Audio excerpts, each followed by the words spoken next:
Hello students, आज हम multiple choice question वालों में इसी सीरीज़ में आगे बढ़ते हैं। 12th क्लास के लिए हमने आगे मॉडल पेपर के 12 क्वेश्चंस और फिलिंग द ब्लैंक्स वाले 8 क्वेश्चन सोल्व किए थे। आज हम कर रहे हैं, अब लेसन वाइज ले रहे हैं ताकि आपके ऑब्जेक्टिव वाला क्वेश्चन है जो पूरे पूरे आपके सही हो सकें और पूरे ऑब्जेक्टिव क्वेश्चन जो 12 में से 12 सही कर सको और 8 क्वेश्चन फिलिंग द ब्लैंक्स वाले एकदम सही कर सको। तो अब अपन लेसन वाइज अपन ऑब्जेक्टिव क्वेश्चन लेने जा रहे हैं। तो आप ध्यान से देखिए, इनका बाहर कुछ नहीं जाने वाला है, इनको तैयार कर लेंगे तो अच्छे से आपके ये ऑब्जेक्टिव वाले क्वेश्चन एक्यूरेट और सही हो सकते हैं। इनके मार्क्स पूरे आप प्राप्त कर सकते हैं। तो हमेशा इसी सीरीज़ के साथ बने रहिए और हमेशा इसको देखते रहिए और इनको कंटेस्ट कर लीजिए। तो आज हम लेने जा रहे हैं लेसन फर्स्ट, जो द लास्ट लेसन नाम से हैं आपके बुक का, इंग्लिश 12th क्लास के लिए। शुरू करते हैं। पहला question, friends looked for opportunities to skip school to do what. यानी अब वो कि भाई फ्रेंड्स है ना, वो हमेशा किसी अवसर की तलाश करता है ताकि वो स्कूल है जो नहीं जा सके या स्कूल को छोड़ सके। तो उसमें वो किस किस प्रकार की बातें हैं जो वहाँ पर वो आती है, आपको पता होना चाहिए। लिटिल फ्रेंड्स जो है स्कूल देरी से पहुँचता है और पहले घर से निकलते ही वो सीधा है जो जंगल की ओर वहाँ उधर से निकलता है। तो वहाँ पे वो कलेक्ट बर्ड्स एग्स, वो चीज़ें वो देखता है, उनकी तरफ है जो वो कहता है कि ये ठीक है। ऐसा इसका आंसर नंबर आपके इसमें फोर्थ जो है एक्यूरेट आंसर है। तो फर्स्ट आंसर का जो फर्स्ट क्वेश्चन है ना, उसका आंसर नंबर डी ऑप्शन वो एकदम सही है, कलेक्ट बर्ड्स एग्स। अब इस बार आपके हर लेसन में क्वेश्चन के साथ उसका आंसर भी दिया हुआ है, डी ऑप्शन हैं। मैं आपको ये थोड़ा समझा देता हूँ ताकि आप और इसको अच्छे से याद कर सकें हैं। दूसरा क्वेश्चन आता है, M Hamel is introduced as a ruler welding teacher, this demonstrates that. यानी एम हेमल को एक इस प्रकार से परिचित किया जाता है कि वो एक डंडा रखता हाथ में। तो इस प्रकार का एक टीचर, उसकी मतलब क्या इमेज होती है, वो किस प्रकार का टीचर है। स्ट्रिक्ट टीचर हो सकता है ना। तो इसको यहाँ पर समझा गया है कि वो अपने जो भी वर्क देता है उसके प्रति वो एकदम कठोर हैं। तो यहाँ पे आपके आंसर नंबर जो फोर्थ है answer, he is a hard task master हैं। यानी अपने कार्य के प्रति वो कठोरतम है। यानी कोई भी जो वर्क देता है हमेशा उसको पूरा करवाता है, उसको लर्न करवाता है। तो उसका आंसर हो जाएगा, he is a hard task master. फिर तीसरा क्वेश्चन आता है, French thinks will they make them sing in German even the pigeons, what could this mean. यानी फ्रेंच सोचता है कि क्या ये जो कबूतर हैं वो भी जर्मन भाषा में ही गाएंगे, जब वहाँ पे वो ऑर्डर आ गया था। तो इसका मतलब यहाँ पे क्या है, तो इसका मतलब है German would use brutal force over everyone. यानी कहने का तात्पर्य है कि यहाँ पर पहला ऑप्शन एकदम सही है कि यहाँ पे जर्मन भाषा है जो बहुत ही आदेश के साथ में सभी व्यक्ति के ऊपर ये लागू होगी। फिर अपन अगले क्वेश्चन पर आते हैं, फोर्थ नंबर क्वेश्चन पर, what is the moral that the Alphonse Daudet wants to bring out. अब यहाँ पे इसका क्या मतलब है, यहाँ पे क्या नैतिक अर्थ निकलता है कि अल्फोंस डोडेट जो है वो है जो यहाँ पे ब्रिंग आउट हो रहा है किस बात के लिए, कि कोई भी सारी चीज़ें हैं। यानी अल्फोंस डोडेट एक उस लेसन के रूप में यहाँ पे प्रकाशित कर रहा है कि भाई क्या चीज़ वो बाहर निकालना चाहता है, कि कोई भी देश है किसी गुलाम हो जाता है। तो इसके बारे में देखिए, not to put off things that one can do that day. यानी कोई भी चीज़ है जो, अब कोई भी बातें हैं जो पुट ऑफ नहीं करें, और कोई भी व्यक्ति जो इस प्रकार का कोई भी कार्य कर सकता है उस दिन के लिए। तो इसका आंसर जो आपको याद रखना है वो आंसर नंबर है इसका ऑप्शन नंबर 1 है, not to put off things that one can do that day. Why did M Hamel blame himself. M Hamel है जो अपने आप को मतलब दोषी क्यों मानता है कोई चीज़ नहीं पढ़ाने के लिए। क्यों, आपको पता है गिविंग स्टूडेंट्स ए हॉलीडे 8 टाइम्स, यानी वो स्टूडेंट्स को है जो हॉलीडे देता है, यानी अपने काम के लिए किसी विशेष कोई भी काम होता है तो बच्चों को हॉलीडे देता है, इसका मतलब उस दिन वो उनको पढ़ाता नहीं है। तो सी आंसर इसमें सही हो जाएगा। Who set on the back bench on the last lesson, last lesson में अंतिम पार्ट जो पढ़ा रहते हैं उस समय पीछे की सीट पर कौन बैठे होते हैं, तो इसका आंसर याद रखना है, द विलेज पीपल, गांव के लोग वहाँ पर बैठे होते हैं। तो आंसर क्या हो जाएगा, सी। सातवां क्वेश्चन है, what was M Hamel going to question French about, M Hamel French को किसके बारे में क्वेश्चन है जो उसका था कि भाई ये चीज़ याद करके आनी, तो आपको पता होना चाहिए, इसी कारण से वो स्कूल देरी से पहुंचता है। तो इसका आंसर हो जाएगा पार्टिसिपल्स, क्या हो जाएगा, पार्टिसिपल। फिर अगला क्वेश्चन देखते हैं, what was M Hamel going to question friends about, participle आ गया।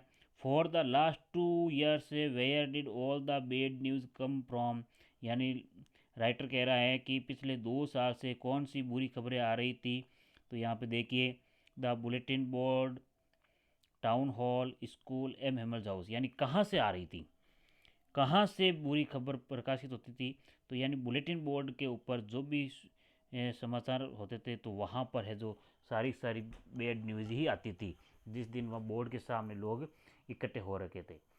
Don't go so fast you will get to your school in plenty of times means, यानी उसको ये कहा गया कि इतनी तुम शीघ्रता मत करो, दौड़ो मत, तुम्हारे स्कूल के लिए खूब सारा समय पड़ा है, यानी इसका मतलब कहने का तात्पर्य है कि वो स्कूल है जो बहुत ही देरी से आया था, गेटिंग लेट हो गया था इस कारण से। अगला देखते हैं अपन 10 number question, what did mister Hamel bring for his class on his last day in the schools, उस दिन है जो एम हेमल अपने लास्ट डे के दिन क्लास के लिए क्या लेके आता है सबके लिए, तो आपको पता होना चाहिए, वो सबको एक एक नोटबुक देता है, नई नोटबुक्स देता है, क्या देता है, नई नोटबुक्स वगैरह वो देता है। तो ऑप्शन नंबर बी इसमें एक्यूरेट हो जाएगा। अगला क्वेश्चन आता है कि why did the villagers come to meet M Hamel in the school, तो उस दिन विलेजर्स है जो गांव वाले एम हेमल से मिलने के लिए स्कूल में क्यों आते हैं, तो इसका आंसर देखिए, तो वो सभी व्यक्ति क्या करते हैं, एम हेमल को चाहते हैं कि गुड बाय कहें, कि वो अब 40 साल से वहाँ पे सेवा दे रहा था, तो उसको कम से कम धन्यवाद दें कि उसकी फेथफुल सर्विस थी।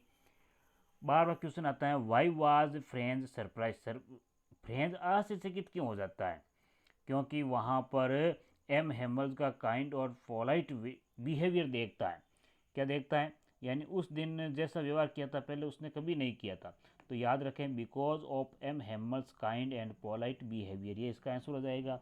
यानी उस दिन एम हेमल है जो बहुत ही दयालुता से पेश आता है, विनम्र पेश आता है, इस प्रकार व्यवहार पहले फ्रेंच ने कभी नहीं देखा था, इस कारण से वो सरप्राइज हो जाता है। 13 नंबर क्वेश्चन है, what did French find on reaching the school, French है जो स्कूल पहुंचने पर क्या पाता है, उसको क्या मिलता है, वहाँ पर आगे क्या देखता है कि वहाँ पर उसको सभी है जो स्ट्रेंज क्वाइटनेस मिलता है, क्या मिलता है, यानी स्कूल के अंतर्गत मतलब अजीब ही वातावरण उसको मिलती है, शांति मिलती है, ये देख करके मतलब हमेशा इस प्रकार का वातावरण होता नहीं है, लेकिन आज है जो इस प्रकार का वातावरण उसको देखने को मिला था। 14 नंबर सेंटेंस देखिए, who is the author of the last lesson, तो ये तो आपको जानते ही हो, पहले आया था अल्फोंस डोडेट, ये इसमें आपके आंसर हो जाएगा इसका, Alphonse Daudet, D number option, last lesson का राइटर ही है। What did M Hamel say to French when he reached school, जब एम हेमल ने क्या कहा था जब फ्रेंच जो स्कूल पहुंचा था, तो इसमें देखिए टू गेट आउट कहा था, स्टैंड आउट कहा था, या आपके इसमें to sit in the class कहा था, या to stand in the class कहा था, तो आपको पता होना चाहिए उसने कहा था कि तुम अब क्लास में बैठ जाओ, यही बात कही थी, तो इसमें सी ऑप्शन इसमें करेक्ट हो जाएगा। 15वां क्वेश्चन है, why were the villager sitting in the class, गांव वाले क्लास में क्यों बैठे थे, तो गांव वाले हैं जो केवल वहाँ पर इसीलिए आए थे कि वो अपने टीचर का रेस्पेक्ट कर सके, तो इसका बी ऑप्शन से जो करेक्ट हो जाएगा। टू पे रेस्पेक्ट, यानी अपने टीचर को रेस्पेक्ट देने के लिए गांव वाले वहाँ पर सीट पर बैठे हुए थे। 16 नंबर क्वेश्चन है, what extra work did M Hamel use to give to the students. अब एम हेमल है जो अपने विद्यार्थियों को कौन सा अतिरिक्त कार्य दिया करता था, कौन सा देता था। तो इसमें ऑप्शन नंबर देखिए, टू वाटर फ्लावर्स, पौधों को पानी पिलाने का काम वो है जो बच्चों को देता था। सी ऑप्शन इसमें भी सही हो जाएगा। अगला क्वेश्चन है, when mister M Hamel was going to leave the country next day her sister was. M Hamel जब कंट्री छोड़ के जा रहा था अगले दिन, तो उसकी सिस्टर वहाँ पे क्या कर रही थी, तो वो पैकिंग ट्रंक कर रही थी। पैकिंग ट्रंक का मतलब होता है सामान, तो इसका डी ऑप्शन सही हो जाएगा, यानी ऊपर वो है जो रूम में है जो अपना सामान बांध रही थी, ये काम है जो एम हेमल की सिस्टर कर रही थी। कौन कर रही थी, एम हेमल की सिस्टर, वो पैकिंग कर रही थी, जबकि एम हेमल है जो वहाँ पे पढ़ा रहा था। 18 नंबर क्वेश्चन देखिए, what was there on the way to school where friends saw a crowd. भाई अब वहाँ पे उसने मतलब जैसे ही वो स्कूल के रास्ते पर चल रहा था, तो ये फ्रेंड्स ने वहाँ पर भीड़ है जो कहाँ पर देखी थी, जहाँ पर भीड़ देखी थी वो किसके सामने देखी थी, तो बुलेटिन बोर्ड के सामने भीड़ देखी थी। कहाँ देखी थी, बुलेटिन बोर्ड के सामने देखी थी। From the next day friends and the students will be taught. अब अगले दिन से फ्रेंड्स और विद्यार्थी क्या पढ़ेंगे, तो उसमें उनको पढ़ाई जाएगी जर्मन भाषा, यानी जर्मन वहाँ से ऑर्डर आया था बर्लिन से कि अब जर्मन भाषा ही वहाँ पे पढ़ाई जाएगी। Which language could French hardly now to write. कौन सी भाषा है जो फ्रेंच तो मुश्किल से लिखना जानता था, यानी वो लिख सकता था, ऐसी नहीं लिख सकता था, तो ऐसी भाषा थी फ्रेंच। यानी इसी की बात चल रही थी, ये भी पढ़ा रहे थे, और इसी का इम्पोर्टेंस है जो एम हेमल इस पार्ट में बता रहा था। क्योंकि अब है जो वहाँ पे बर्लिन से ऑर्डर आ गया था कि अब तो केवल वहाँ पे जर्मन भाषा ही पढ़ाई जाएगी, लेकिन फ्रेंच भाषा है जो वहाँ पे स्टॉप कर दी जाएगी। तो अभी तक फ्रेंच ने ये भाषा है जो नहीं पढ़ी थी, नहीं लिखनी जानता था वो, इस कारण से। तो ये आज के हमें जो पहला पार्ट था अपने द लास्ट लेसन, इसके हमने 20 क्वेश्चन कर लिए हैं ऑब्जेक्टिव टाइप, यानी इनसे बाहर अब कुछ जाने वाला नहीं है। इनको आप अच्छी तरीके से रट लें, याद कर लें, ताकि आपका है जो ऑब्जेक्टिव टाइप वाले क्वेश्चन हैं वो एक्यूरेट सही कर सको और पूरे मार्क्स आप प्राप्त कर सको। Okay students, good bye.